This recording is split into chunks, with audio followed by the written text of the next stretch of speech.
وبركاته. ازيكم حبايب قلبي؟ عاملين ايه؟ يا رب تكونوا بخير وصحه وسلامه. وحشتوني جدا من الفيديو الاخير، ويا رب الفيديو الاخير يكون عجبكم. وعايزه بقى اطلب منكم طلب صغير قوي.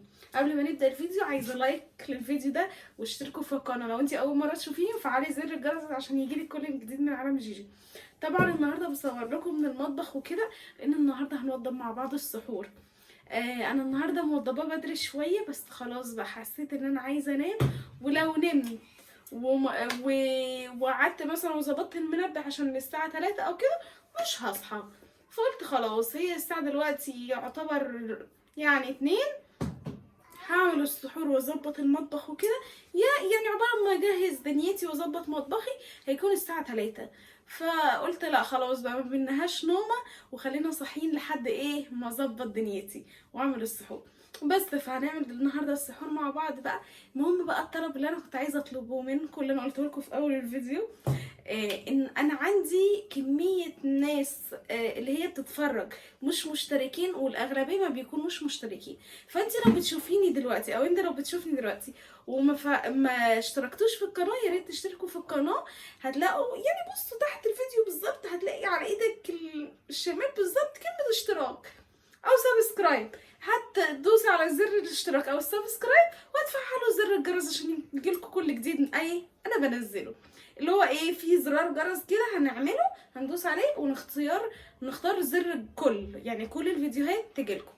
بس حاجه بسيطه قوي، لان اغلبيه النسبه عندي ان الناس اللي هي بتتفرج اغلبيتهم مش مشتركين في القناه.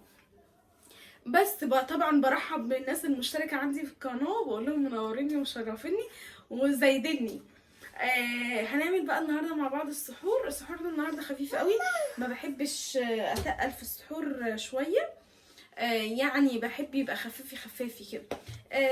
هتقولي لي بقى بتعملي ايه؟ بعمل فول. شوفوا انتوا الخفيف. هعمل بقى فول. بس قبل ما اعمل السحور في كام يعني كوبايه وبتاع وطبق كده، هما مش كتير يعني. انا دخلت الاغلبيه في غسالة الاطباق. اللي انت عارف ان انا ايه، اما الحاجه بتكتر عليا بدخلها غسالة الاطباق. بس فالباقي بقى، بما اننا ما كناش فطرانين النهارده في البيت وكنا معزومين بره، فقلت بقى ايه، بعد ما رجعنا يعني عملنا حبه فشار، مش عارفه شربنا. كنت انا اصلا نقع بلح قبل ما نمشي، لان احنا بنحب البلح جدا. فاول ما جيت بقى شربنا كوبايه البلح وكده. بس يعني الكوبايتين دي على مش عارفه ايه شاي بتاع، الكوبايتين دول هعملهم وخلاص. روقت الرخامات وبتاع، وكان عندي رز عايزه افضيه. عايزه اقول لكم العلب دي حلوه قوي، دي بتاعت تيتز، قلت اوريه لكم. بحبها جدا اهي. هنا يعني ما شاء الله 3 سنين، وتحسوا خامتها هي. بصوا ده تيتز تحفه. عايزه اقول لكم بقى نقطه كمان، وانتي بتفضي الرز ما تغلطيش غلطتي النهارده. مثلا وانا بفضي، يعني كانت العلبه عندي خلصت، حاضر يا ميه، حاضر اصبر. العلبه عندي ما بتفضى بفتح الاكياس. انا ببقى جايبه عموما الخزين بتاع الشهر، ما بجيبش مثلا ايه كل يوم مثلا انا انزل او يومين انزل والكلام ده. لا، مثلا انا عرفت انا بحتاج قد ايه رز في الشهر، فبقوم جايباه على بعضه. بحتاج قد ايه زيت في الشهر بجيبه على بعض. نعم يا رودي. هكذا بس. فدلوقتي الحاجه خلصت، يعني مثلا الرز خلص عندي، فانا كان عندي كاس نعم يا رودينا. فكان عندي كيس تانية، فجيت دلوقتي وانا بفتح الرز، بصوا، فبطلعه من الكيس اللي هو فيه الباكيتات بتاعت الرز بكل اريحيه خالص. وبطلعه كده، ورحت لقيت حبه حلوين وقعوا. فانتوا عارفين بقى الرز غير ازاي الايام دي، فمش مستحملين ان حبه دول يقعوا. بس فعايزه اقول لكم كمان انا بحب رز الساعه جدا جدا. يعني صراحه لو عملت مثلا منه مج، انتوا تحسوا ان الفرق في الفلوس حتى هي. يعني اما تيجي مثلا تعملي من الرز التاني ده، انت مثلا بتحطي مجين، ده لو حطيتي مج بتلاقي مثلا ايه، ما شاء الله الحله بقت قد كده، اللي هو ايه ده، دول مج، فبتبقي مستغربه صراحه. فبحب قوي رز الساعه، وهوريكم رز تاني انا جايبه منه. الرز ده اصلا بقى التاني ده مغسول جاهز. يا دوبك انتي ما بتغسليهوش، بتطلعيه، حتى لما بتغسليه بيتكسر، بيبقاش كويس. وحلو قوي يعني، بيبقى موجود في الفرجاني. هو كان قبل رمضان موجود في الفرجاني بوفره وسوبر ماركت بيرن، فهو حلو جدا. دلوقتي هنعمل البطاطس المسلوقه. تمام. بصوا ما تستصغروش البطاطس، دول كانوا باقيين عندي، والمفروض كنت هعمل بطاطس محمره، فلما لقيت عندي ودي بطاطس حمراء كنت انا جايباها من فتره، فلما لقيتها عندي قلت لا خلاص اعملها جنب البطاطس الصغيرين دول، بس انا مش هرميهم، فقلت اعملها مسلوقه بقى مش هحمر بس. فهقشرهم بقى اهو. بصوا يا جماعه انا خلاص جهزت البطاطس اهو. تمام. واحط عليها حبه ملح بس خلاص. واحط الميه مغليه من الكاتل اهو. تمام كده. عايزه اقول لكم كنت معايا بتنجان. ايوه مايا بتتفرج على الفيديو بتاع خالتها فبتقولي مايا، سمعت صوت مايا. فهعمل البتنجان ده، هقليه بتنجانتين بالظبط والفلفلتين، علق بس على البطاطس عشان الوقت ما ياخدناش. بسم الله نجيب الغطا بس. والفلفل بفتحه كده وهتبله بملح وفلفل وكمون وحته ثوم. تمام. والبتنجان والفلفل بقى يعني البتنجان فتحته، قلت الفلفل البتنجان فتحته كده والفلفل اهو بس. خلاص هقليهم وهتبلهم عايزه اقول لكم بقى مفرزه الثوم اهو في الفريزر.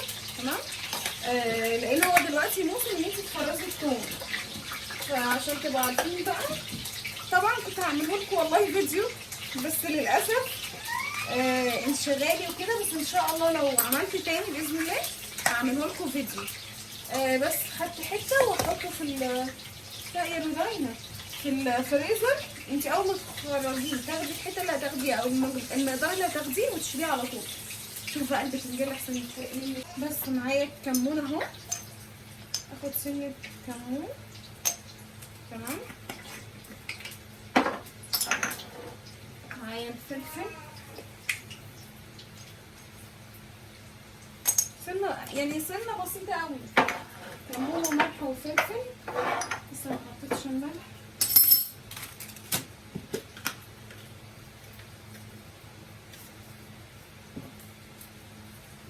بس كده ونهرسهم. عايزه بقى تحطي ليمون، عايزه تحطي خل ممكن، بس انا مش عايزه يعني ازود التتبيله قوي عن كده. ممكن احط سنه ليمون، يعني ممكن دلوقتي احط سنه ليمون عشان التتبيله برضو تطرى شويه معايا، او سنه خل، بس يعني خلينا في الليمون بس. خلاص هي دي التتبيله اهي بس كده. هتبل بيها بقى انا طلعت الفلفل خلاص اهو. جبنه القريش. تمام. هبدا بقى اعمل الجبنه القريش اهو. معايا طماطمايه. عايزه اقول لكم اصلا الوقت يداهمني الوقت بيعدي بسرعه قوي وانا متسربعه يعني لسه هعمل الفول. بصوا الجبنه دي ماما كانت جايباها لي من البلد. تمام. فانا يعني كل يوم اطلع قطعتين كده من الفريزر وارجعها تاني الفريزر. انا سبتها بس تفك شويه وهرجع بقى تاني الفريزر. خلاص كده اشطفها الاول. الجبنه القريش بالذات لازم تشطفيها الاول. بس يا جماعه شطفتها اهو. ههرسها كده مع الطماطم. بسم الله. هي يعني قطعه بالظبط بتبقى كويسه معانا. تمام. نحط عليها شويه كمون. عايزه اقول لكم بحب الكمون على الجبنه جدا، بحس انها بتديها طعم حلو. شويه زيت بس كده، يعني نقطه زيت بسيطه يعني تدي لمعه للجبنه. التتبيله حطيت عليها نص ليمونيه. تمام. هتبل بيها بقى الفلفل. دلوقتي انا معايا الفول اهو. تمام. بصوا مش عارفه هو ظهر لكم هنا اغمق ليه، بس عايزه اقول لكم هو حلو قوي. هحط عليه ملح، البطاطس لسه تستوي اهي. تمام، بسم الله. حط كمون بس، ملح وكمون بس، مش اكتر ولا اقل. ممكن تحطي ليمون بس انا ما بحبش الليمون قوي، ولا محمد بيحب الليمون، فما بنحطش بقى ليمون. بصوا بقى، هي الحته بقى اللي هي التكايه في الفول بقى اللي بتفرق في طعمه، حته الزبده اللي بتتحط دي. يا نهار ابيض، عايزه اقول لكم بتنقل الفول في حته تانية خالص. انا بحب يعني الزبده، في زبده بسيبها بسيحها اخليها سمنه، وزبده بسيبها زي ما هي كده في العلبه. في العلب بتاعت ايكيا دي حلوه قوي يا جماعه على فكره، لو لقيتوها هاتوها، جميله جميله في المطبخ. بس فالفول بقى بالزبده ده يا ربي خطير. بس خلاص كده خلصت كده، الفول جاهز، البطاطس هي اللي خلاص، والخيار والضبط والجبنه خلاص كده، والعيش سخن كده، خلاص خلصنا الحمد لله. هنعمل بقى البطاطس اخر دلوقتي بقى. هبدا اعمل يا جماعه البطاطس. تمام، بطاطس مهروسه. تمام، معانا زيت اهو، والثوم اللي برده اللي مفرزاه هحط منه اهو. انا بحب اعمل البطاطس بالثوم قوي، برضو بتدي طعم كده. الثوم والكزبره بيدوها طعم جميل. هشوحها بس ونكفي بقى على الفول كده. خلاص الفول جاهز، يدوبك هنصبه. هنحتاج بس حبه زيت كمان.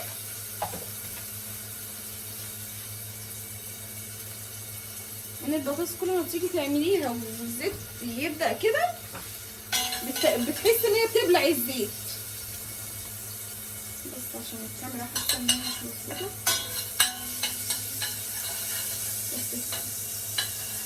التوميه بس تصفر، خلي بالكوا لان الثوم بيطرطش قوي. هنحط بس سنه كزبره،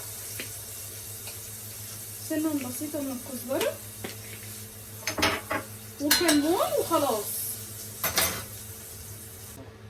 بس البطاطس جهزت معايا اهي. هحط عليها بقى الملح والكمون.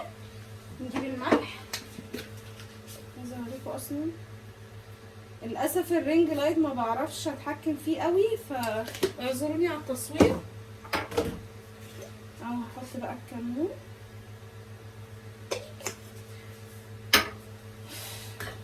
بس خلاص كده. بس نحطها بقى وهغرف الفول والبطاطس في اطباق وخلاص كده.